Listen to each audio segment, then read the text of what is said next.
Presidente? Presidente? Mi sente? Presidente? Buongiorno a tutti dal vostro presidente Luca Zaia, nuovamente sulla Luna. Ah, ma allora era vera la notizia che lei è tornato sulla Luna? Certamente, non vede il mio equipaggiamento, scusi. Beh, per la verità, a parte il casco, lei c'ha ancora la tuta da verniciatore e non proprio da astronauta, eh? Io gliel'ho detto anche la volta scorsa, vengo da una regione virtuosa e quindi devo risparmiare. Ma lei lo sa quanto costa una tuta da astronauta, eh? Vabbè, ma perché è ritornato sulla Luna? Ci dica. Allora, guardi, io non prometto ai veneti la Luna, gliela regalo direttamente.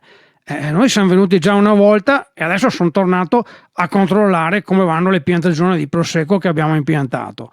Poi sono venuto anche qui per incrementare la produzione, dal momento che nella terra il vino veneto è danneggiato dal coronavirus. Oltretutto ho sentito che alcune regioni italiane non vogliono nemmeno i veneti e allora noi, non c'è problema, ci rifugiamo qui sulla Luna. Ci rimarrete per sempre sulla Luna? Vedremo, guardi, una volta colonizzata potremo ritornare sulla Terra magari con delle astronavi della ONG. Così ci daranno anche 35 euro al giorno e ci metteranno in alberghi a 4 stelle. Poi, guardi, le ripeto la frase che ha detto Armstrong quando è arrivato per la prima volta sulla Luna, la frase che ha detto anche Crozza quando mi ha imitato. È un piccolo passo per l'uomo, è un grande passo per i veneti. Beh, non era proprio così, era per l'umanità. Ma lei, scusi, crede di essere Crozza, eh? No, assolutamente, però l'ha detto anche Crozza che gli americani non sono più ritornati sulla Luna. Invece noi veneti siamo qui per la seconda volta. Guardi, vede la bandiera del leone, vede com'è bella. Vabbè, senta, a più di 2 settimane dalla riapertura, ci dica, come stanno i numeri in Veneto? Io direi che sono ottimi. Guardi, come campione le posso dare i dati del mio paese. Nella prima giornata di riapertura abbiamo avuto 800.000. Cosa sono, guariti? No, questi sono gli spritz venduti, contando sia quelli con l'amaro che quelli senza. Ma cosa dice? Ma il numero più confortante è sicuramente questo, 10. E che cosa, ammalati? No, sono le acque minerali vendute, con o senza limone. Ma insomma... Sa, lo diceva anche mia nonna che l'acqua fa marcire. Infatti è anche per questo che noi siamo venuti sulla Luna, perché qui non c'è acqua e vedrà che noi faremo scorrere solamente il vino.